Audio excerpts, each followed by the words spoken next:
Hi Year 4, so I said I was going to help you find out more about the Roman gods, and I was going to use this book, Rome, in a spectacular cross-section. So if you look carefully, this is actually the page we're using today. It's like someone has cut up the building. Now, it wasn't like that in real life, don't worry about that, but so we can see it in more detail and get a better look. And a bit like we talked about in science, scientific diagrams with the labels, with a straight line from the ruler. Well, this happens in this book. So there's lots of different pages, but I'm using this one today. The Temple of Jupiter. So we can see the diagram and there's the labels. So much to look at. If only we were in the classroom and you'd be able to have a proper look. I'm sorry about that, but we've got to keep safe, haven't we? So I'm going to try and read it to you as best as I can. It's based on this boy called Titus and his father. So they travel through the book with us. Don't worry about that too much. There are lots of days for festivals each year, but Titus, that's the boy, likes the festival of Castor and Pollux. Castor and Pollux are the gods of, any guesses? Horsemen. And so the procession includes hundreds of Roman cavalrymen. Titus loves watching the cavalrymen on their fine horses. They are wearing their best armour and their shining bronze helmets and breastplates that gleam in the sun. They watch the horsemen pass and join in the procession. So that's what's happening down here. Can you see outside the temple? A little bit there and here. There's lots and lots of horsemen, soldiers on horses.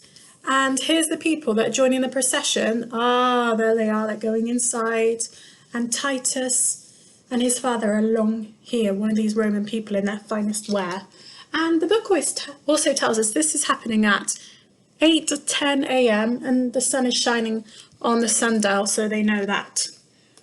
The temple. The temple itself is very beautiful. The columns are a milky white marble, while the roof and the doors are covered in gold. Inside there are huge gold and ivory statues of the three gods. Now, it was quite hard for me to spot them because there's so much detail. Jupiter, Juno and Minerva. And there they are, right in the middle. Just shows how important they are. I think the gods will be pleased with that design. The ceremony. At the start of the ceremony, the priest tosses incense into the altar and sprinkles wine and cakes onto the altar. So incense get burned. It's a really nice smell.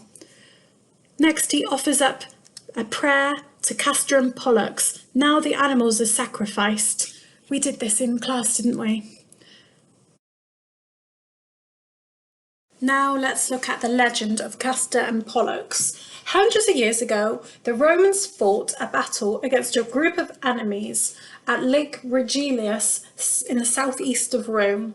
The fight was going badly for the Romans until two shining young men on white horses appeared and led them to victory. Later that day, the same men were seen watering their tired horses at the fountain in the Forum. They told the citizens all about the victory and then disappeared.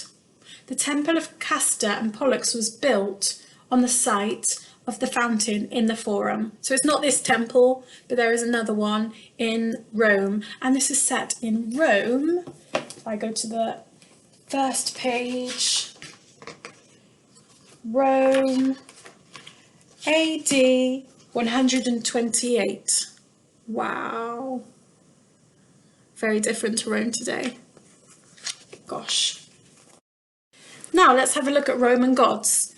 Romans worship many different gods. Local gods watch over the house or the local stream. Other gods control the weather, the oceans and war. It's important to sacrifice to the right god if you want something to go well. Jupiter is called Optimus Maximus, biggest and the best. He is the god of sky and the weather. And Jupiter is the god right in the middle there. Wow. Juno, she's this lady here, this god here, is the queen of the gods and looks after women. She is the wife of Jupiter. Minerva, She is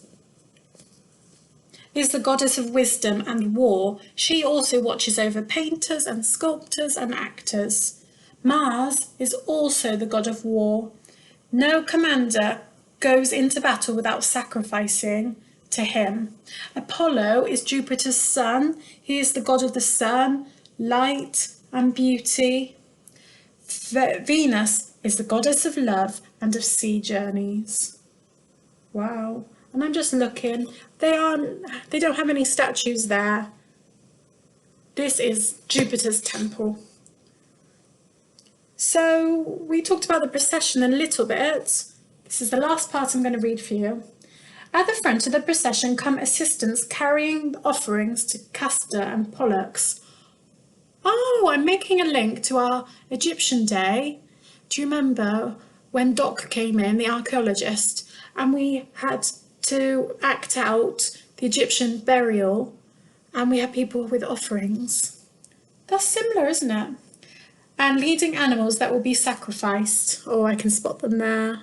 I've got a boar, sheep. The offerings are eggs, cakes, breads, and statues of horses and the gods themselves. Behind the assistants come the priests and the musicians, dancers, cavalry riders, and other citizens. Ah, so these are the musicians. Can you see their drums? Wow. Gosh, can you imagine what it would have been like? What you could have heard, smelled. Oh, so many of the senses coming alive there. Wow. Well, I hope you enjoyed that. Give you some more ideas, and now you're ready to create your own. We're really excited to see them. Thanks then. Bye.